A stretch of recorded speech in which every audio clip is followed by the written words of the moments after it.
ॐ भूर्भुवस्सुवः तत्सवितुर्वरेण्यं भर्गो देवस्य धीमहि धियो यो नः प्रचोदयात् ॐ शान्ति शान्ति शान्तिः. Namaskar my dear friends, this is sixth video about Swami Vivekananda's inspired talks given at Thousand Island Park. So the last paragraph in the fifth video was, does seeing depend upon our own efforts or does it depend upon something outside? It depends upon ourselves. Our efforts take off the dust. The mirror does not change. There is neither knower, knowing, nor known. He who knows that he does not know, he knows it. He who has a theory knows nothing.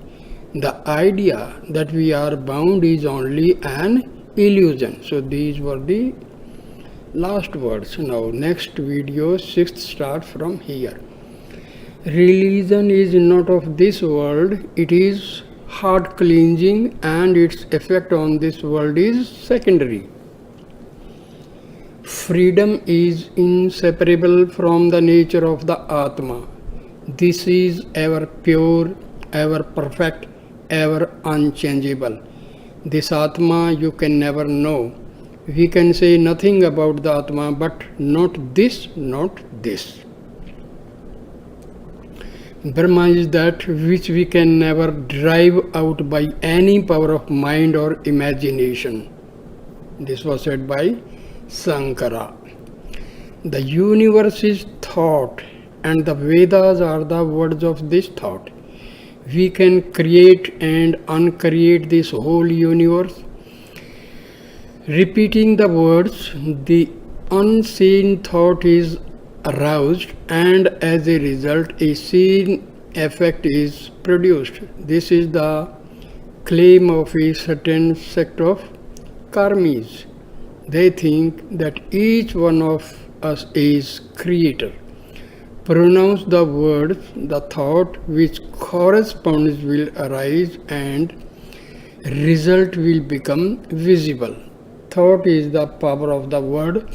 The word is the expression of the thought, says the Mimamsakas, a Hindu philosophical sect. Saturday, July 13th. Everything we know is a compound and all science knowledge comes through analysis. To think the mind is a simple, single or independent is dualism. Philosophy is not got by studying books. The more you read books, the more muddled becomes the mind. The idea of thinking philosophers was that the mind was a simple, and this led them to believe in free will. Psychology, the analysis of the mind, shows the mind to be a compound, and every compound must be held together by some outside force. So, the will is bound by the combination of outside force. Man cannot even will to eat unless he is hungry. Will is subject to desire, but we are free. Everyone feels it. The agnostic says this idea is a delusion. Then how prove the world? Its only proof is that we all see it and feel it, so just as much we all feel freedom. If universal conscience affirms this word, then it must be accepted as affirming the freedom. But freedom is not of the will as it is. The constitutional belief of man is freedom is the basis of all reasoning. Freedom is of the will as it was before it became bound. The very idea of free will shows every moment man's struggle against bondage. The free can be only one, the unconditioned, the infinite, the unlimited. Freedom in man is in a way memory and attempt towards freedom. Everything in the universe is struggling to complete its circle to return to its source, to return to its only real source, that is Atma. The search for happiness is a struggle to find the balance, to restore the equilibrium. Morality is struggle of the bound will to get free and is the proof that we have come from perfection. The idea of duty is the midday sun of misery scorching the very soul. O king, drink this one drop of nectar and be happy. I am not the doer, this is the nectar. Let there be action without reaction. Action is pleasant, all misery is reaction. The child puts its hand in the flame, that is pleasure. But when its system reacts, then comes the pain of burning. When we can stop that reaction, then we have nothing to fear. Control the brain and do not let it read the record. Be the witness and do not react. Only thus can you be happy. The happiest moments we ever know are when we entirely forget ourselves. Work of your own free will, not free from duty. We have no duty. This world is just a gymnasium in which we play. Our life is an eternal holiday. The whole secret of existence is to have no fear. Never fear what will become of you. Depend on no one. Only the moment you reject all help are you free. The full sponge can absorb no more. Even fighting in self-defense is wrong, though it is higher than fighting in aggression. There is no righteous indignation, because indignation comes from not recognized sameness in all things. Sunday, July 14th.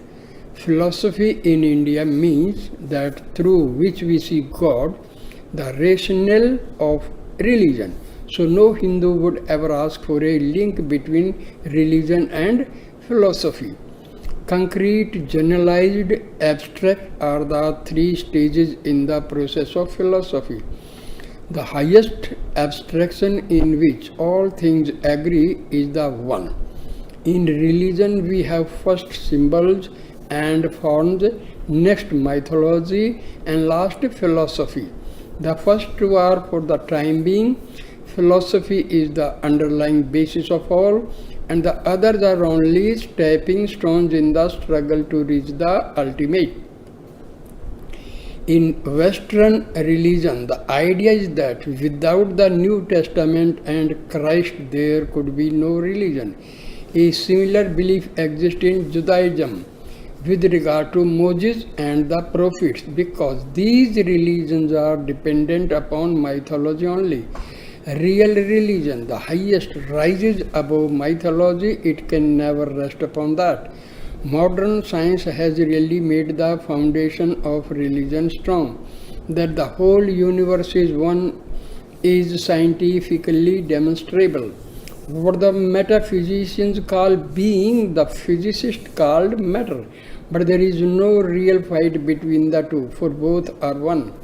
Though an atom is invisible, unthinkable, yet in it are the whole power and potency of the universe. That is exactly what the Vedantist says of Atma. All sects are really saying the same thing in different words. Vedanta and modern science both posit a self-evolving cause. In itself are all the causes. Take for example, the potter shaping a pot. The potter is the primal cause, the clay the material cause, and the wheel the instrumental cause. But the Atma is all three. Atma is cause and manifestation too. The Vedantist says the universe is not real, it is only apparent. Nature is God seen through nescience. The pantheists say God has become nature or this world. The Advaitists affirm that God is appearing as this world, but He is not this world. We can only know experience as a mental process, a fact in the mind as well as a mark in the brain. We cannot push the brain back or forward, but we can the mind. It can stretch over all time, past, present, and future, and so facts in the mind are eternally preserved. All facts are already generalized in mind, which is omnipresent. Kant's great achievement was the discovery that time, space, and causation are modes of thought. But Vedanta taught this age ago and called it Maya. Schopenhauer stands on reason only and rationalizes the Vedas. Sankara maintained the orthodoxy of the Vedas. Treeness, or the idea of tree, found out among trees is knowledge, and the highest knowledge is one. Personal God is the last generalization of the universe, only hazy, not clear-cut and philosophic. As the entire creation existing in space, time and causation can never exist beyond mind or memory, manifesting itself as thinking, feeling, and willing. Therefore, the whole of space, time, and causation must have to be in it. Hence, mind is omnipresent. Individual mind is a portion of the omnipresent or universal mind, almost shut up in a body like a gulf or a bit of the ocean, mostly surrounded by land, leaving a narrow opening which joins it to the ocean. Unity is self-evolving, out of which everything comes. Physical science is to find out facts. Metaphysics is the thread to bind the flowers into a bucket. Every abstraction is metaphysical. Even putting manure at the roof of a tree involves a process of abstraction. Religion includes the concrete, the more generalized, and the ultimate unity. Do not stick to particularization. Get to the principle, to the one. Devils are machines of darkness, angels are machines of light, but both are machines. Man alone is alive. Break the machine, strike the balance, and then man can become free. Find out that the relationship between yourself and the machine is as between a worker and his instrument. Never identify yourself with it. This is the only world where man can work out his salvation. Whom the self chooses is true. Election is true, but put it within. As an external and fantastic doctrine, it is horrible. Monday, July 15. Where there is polyandry, as in Tibet, women are physically stronger than the men. When the English go there, these women carry large men up the mountains. In Malabar, although of course polyandry does not obtain there, the women led in everything. Exceptional cleanliness is apparent everywhere, and there is the greatest impetus to learning. When I myself was in that country, I met many women who spoke good Sanskrit, while in the rest of India not one woman in a million can speak it. Mastery elevates and servitude debases. Malabar has never been conquered either by the Portuguese or by the Muslims. The Dravidians were a non-Aryan race of Central Asia who preceded the Aryans, and those of southern India were the most civilized. Women with them stood higher than men. They subsequently divided, some going to Egypt, others to Babylonia, and the rest remaining in India. Tuesday, July 16th, Sankara. Adristan Adistam, the unseen cause, leads us to sacrifice and worship, which in turn produce seen result. So we must first hear, then think or reason, and then meditate upon Brahma. The result of works and the result of knowledge are two different things. Do and do not do are the background of all morality, but they really belong only to the body and the mind. All happiness and misery are inextricably connected with the senses, and body is necessary to experience them. The higher the body, the higher the standard of virtue, even up to Brahma, but all have bodies. As long as there is a body, there must be pleasure and pain. Only when one has got rid of the body can one escape them. The Atma is bodiless, says Sankara. No law can make you free. You are free. Nothing can give you freedom if you have it not already. The Atma is self-illumined. Cause and effect do not reach there, and this disembodiedness is freedom. Disembodiedness is freedom. Beyond what was or is to be is Brahma. As an effect, freedom would have no value. It would be a compound, and as such would contain the seeds of bondage. It is the one real factor not to be attained, but the real nature of the soul. Work and worship, however, are necessary to take away the veil, to lift off the bondage and illusion. They do not give us freedom, but all the same, without effort on our part, we do not open our eyes and see what we are. Sankara says further that Advaita Vedanta is the crowning glory of the Vedas, but the lower Vedas are also necessary because they teach work and worship, and through these many come to the Lord. Others may come without any help, but Advaita, work and worship lead to the same result as Advaita. Books cannot teach God, but they can destroy ignorance. Their action is negative. To hold to the books and at the same time open the way to freedom is Sankara's great achievement. But after all, it is a kind of hair splitting. Give man first the concrete, then raise him to the highest by slow degree. This is the effort of the various religions and explains their existence and why each is suited to some stage of development.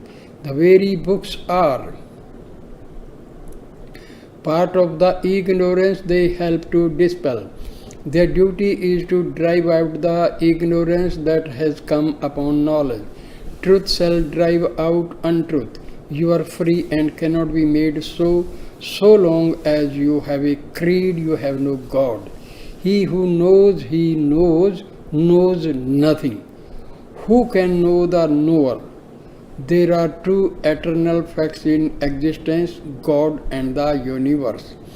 The former unchangeable, the latter changeable. The world exists eternally. Where your mind cannot grasp the amount of change, you call it eternity.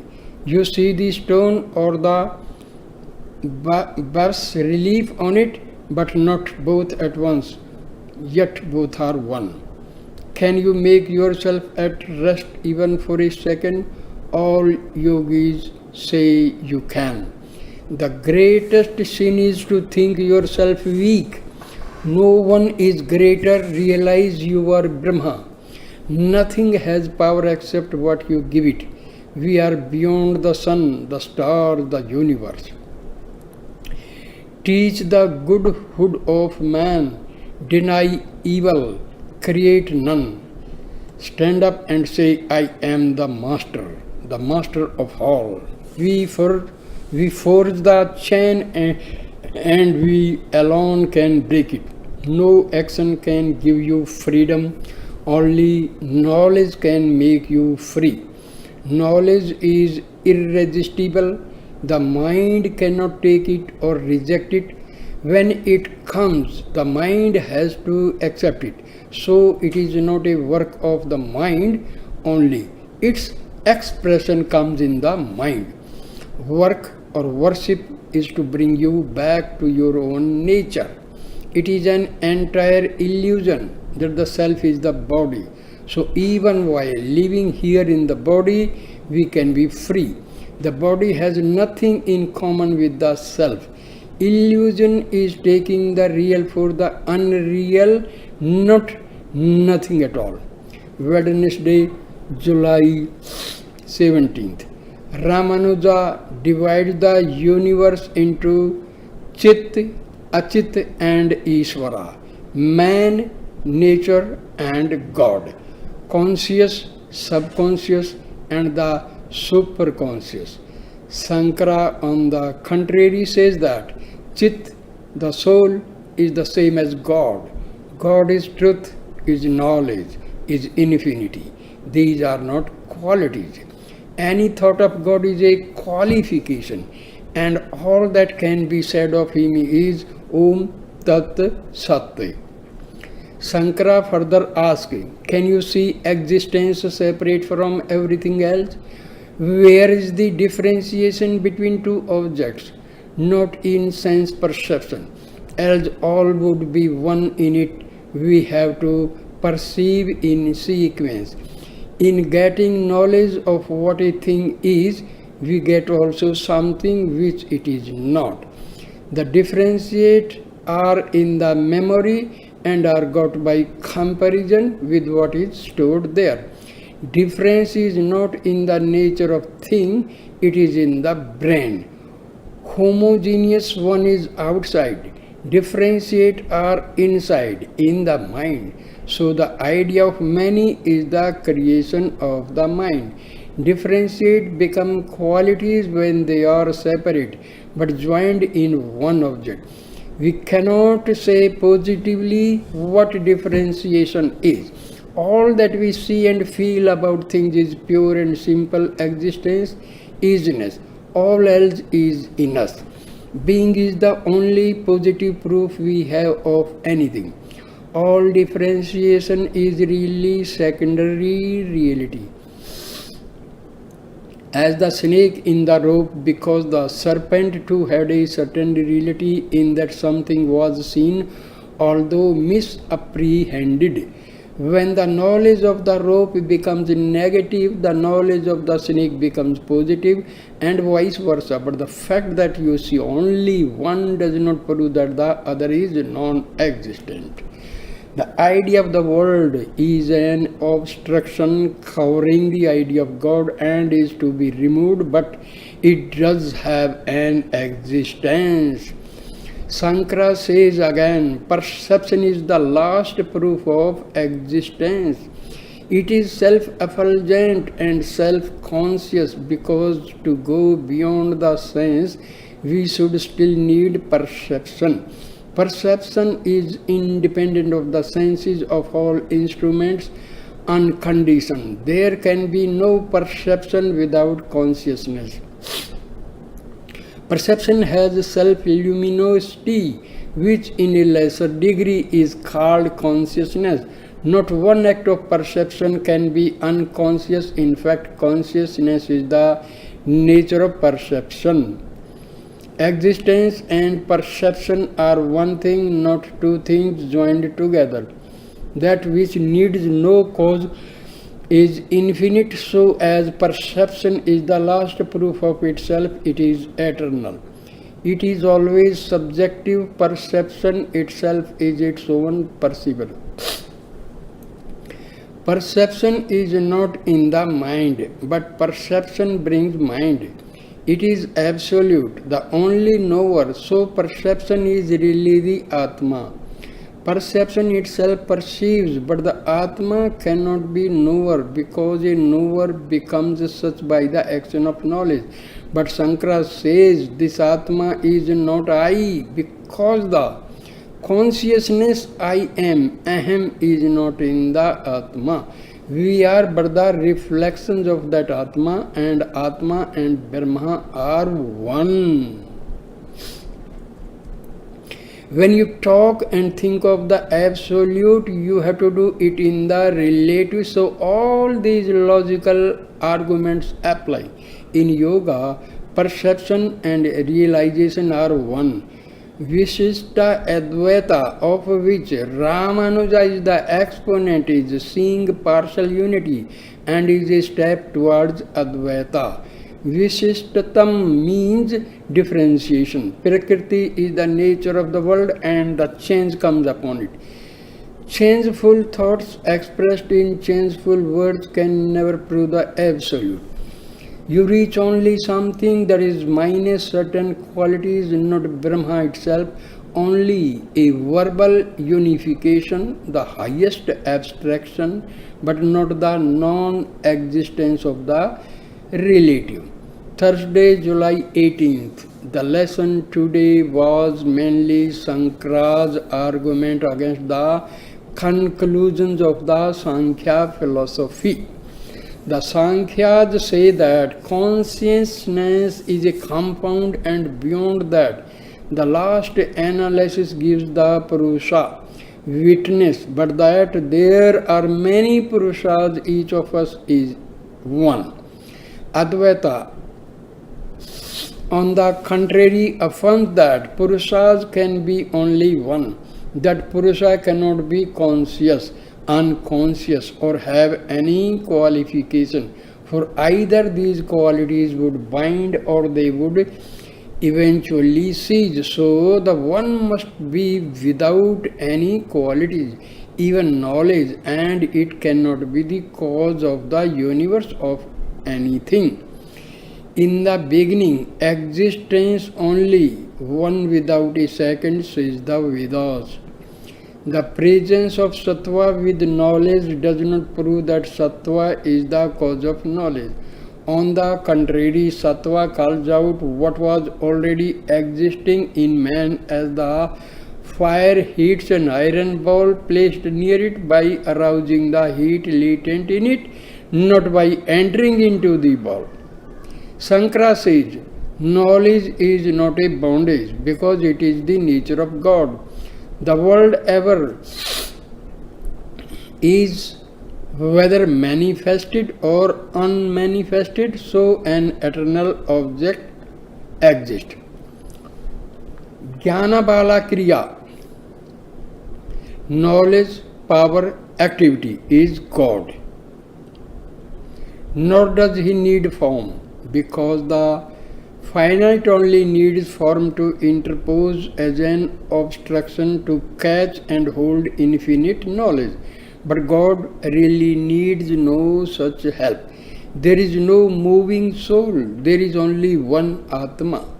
Jiva, individual soul, is the conscious ruler of this body, in whom the five life principles come into unity, and yet the very Jiva is the Atma, because all is Atma. What you think about it, it is your delusion and not in the Jiva. You are God, and whatever else you may think is wrong. You must worship the self in Krishna, not Krishna as Krishna. Only by worshipping the self can freedom be won. Even personal God is but the self objectified. Intense search after my own reality is bhakti, says Shankara. All the means we take to reach God are true. It is only like trying to find the pole star by locating it through the stars that are around it. The Bhagavad Gita is the best authority on Vedanta. Friday, July 19th. So long as I say you, I have the right to speak of God protecting us. When I see another, I must take all the consequences and put in the third, the idea which stands between us, that is the apex of the triangle. The vapor becomes snow, then water, then Ganges. But when it is vapor, there is no Ganges, and when it is water, we think of no vapor in it. The idea of creation or change is inseparably connected with will. So long as we perceive this world in motion, we have to conceive will behind it. Physics proves the utter delusion of the senses. Nothing really is as we see, hear, feel, smell, taste it. Certain vibrations producing certain results affect our senses. We know only relative truth. The Sanskrit word for truth is isness, Sat. From our present standpoint, this world appears to us as will and consciousness. Personal God is as much an entity for himself as we are for ourselves, and no more. God can also be seen as a form, just as we are seen. As men, we must have a God. As gods, we need none. This is why Sri Ramakrishna constantly saw the Divine Mother ever present with him, more real than any other thing around him. But in Samadhi, all went but the self. Personal God comes nearer and nearer until he melts away, and there is no more personal God and no more I. All is merged in self. Consciousness is a bondage. The argument from design claims that intelligence precedes form, but if intelligence is the cause of anything, it itself is in its turn and effect. It's Maya. God creates us and we create God, and this is Maya. The circle is unbroken. Mind creates body and body creates mind, and the egg brings the chicken the egg, the tree, the seed, the tree. The world is neither entirely differentiated nor yet entirely homogeneous. Man is free and must rise above both sides. Both are right in their place, but to teach truth, isness, we must transcend all that we now know of existence, will, consciousness, doing, going, knowing. There is no real individuality of the jiva, separate soul. Eventually it, as a compound, will go to pieces. Only that which is beyond further analysis is simple, and that alone is truth, freedom, immortality, bliss. All struggles for the preservation of this elusive individuality are really vices. All struggles to lose this individuality are virtues. Everything in the universe is trying to break down this individuality, either consciously or unconsciously. All morality is based upon the destruction of separateness or false individuality, because that is the cause of all sin. Morality exists first, late religion codifies it. Customs come first and then mythology follows to explain them. While things are happening, they come by a higher law than reasoning that arises later in the attempt to understand them. Reasoning is not the motive power, it is chewing the cud. Afterwards, reason is the historian of the actions of human beings. Buddha was a great Vedantist, for Buddhism was really only an offshoot of Vedanta, and Sankara is often called a hidden Buddhist. Buddha made the analysis, Sankara made the synthesis out of it. Buddha never bowed down to anything, neither Veda nor caste nor priest nor custom. He fearlessly reasoned so far as reason could take him. such a fearless search for truth, and such a love for every living thing the world has never seen. Buddha was the Washington of the religious world.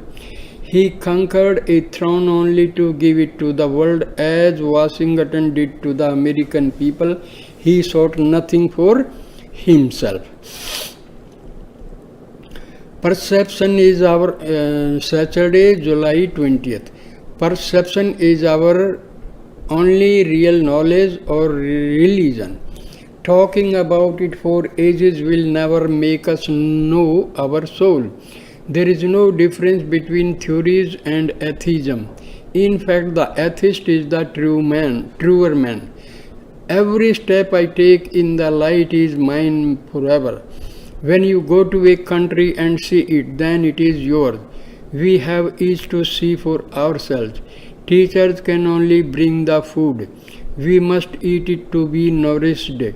Argument can never prove God save as a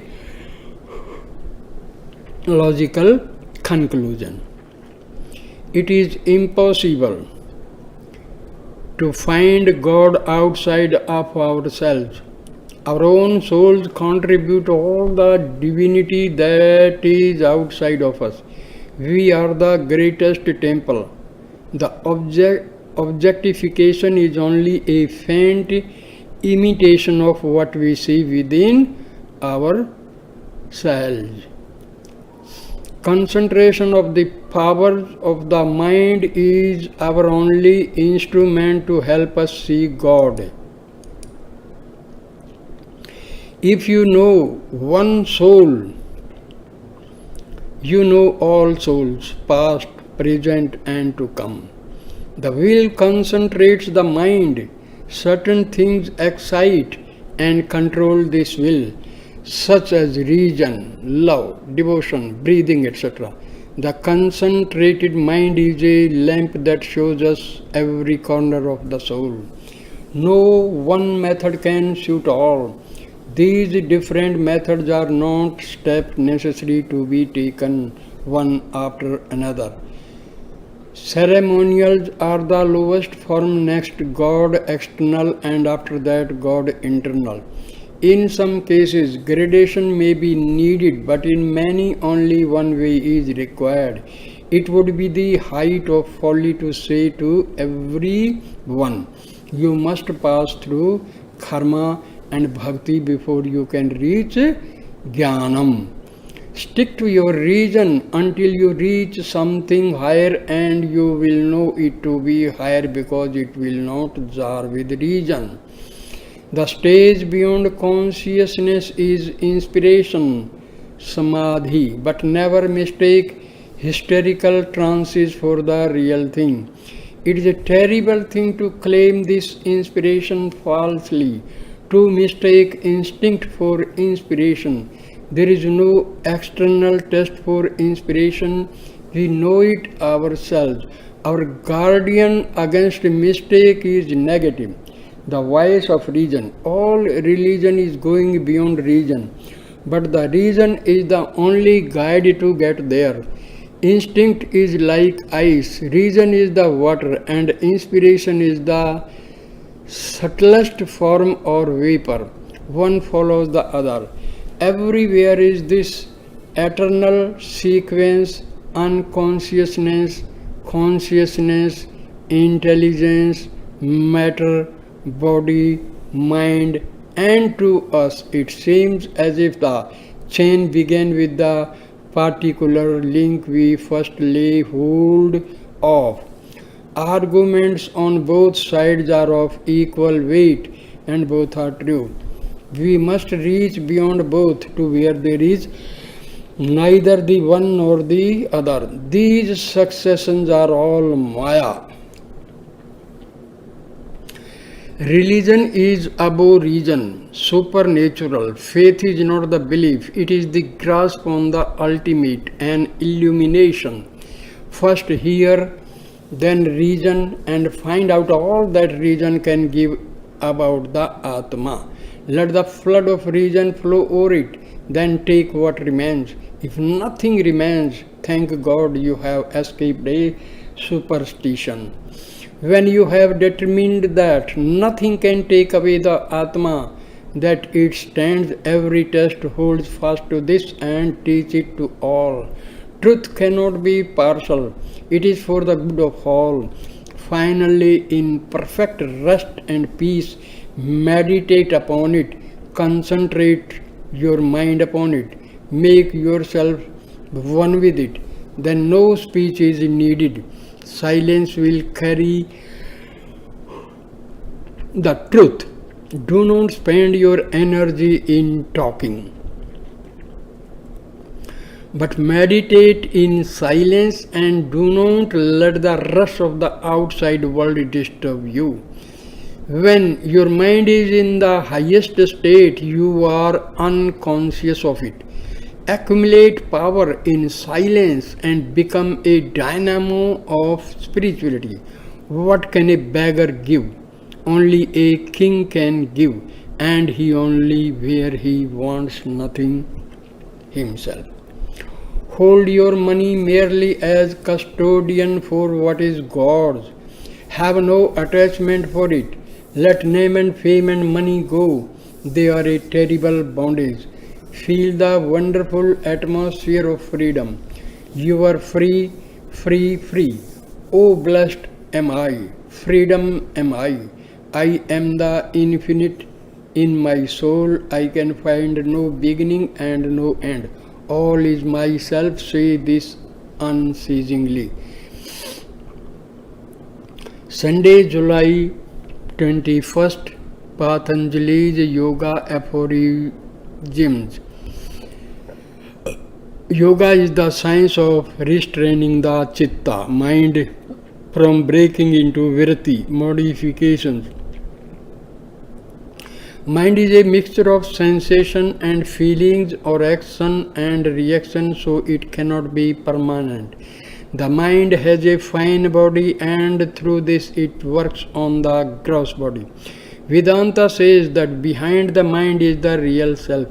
It accepts the other two, but possible a third and eternal, the ultimate, the last analysis, the unit where there is no further compound. Birth is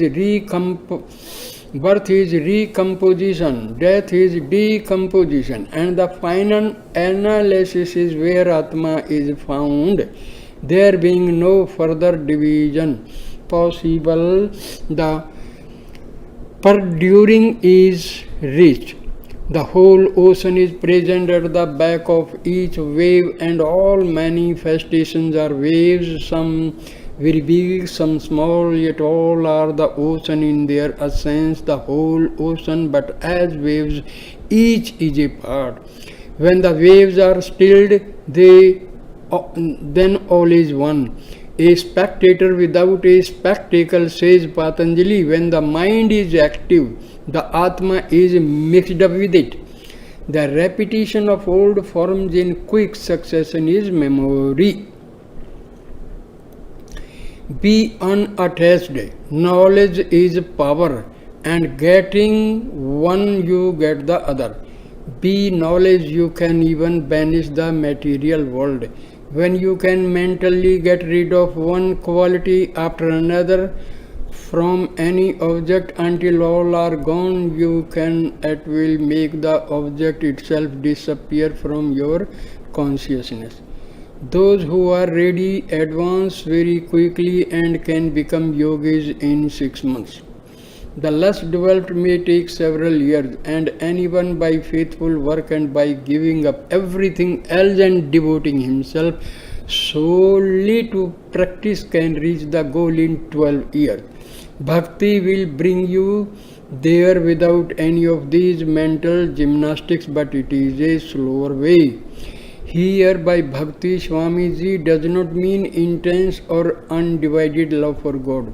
He has already taught extreme love and highest knowledge are one, and again in defining it he says this absolute and continuous remembrance of the Lord is what is meant by Bhakti. So by Ishvara is the Atma as seen or grasped by mind.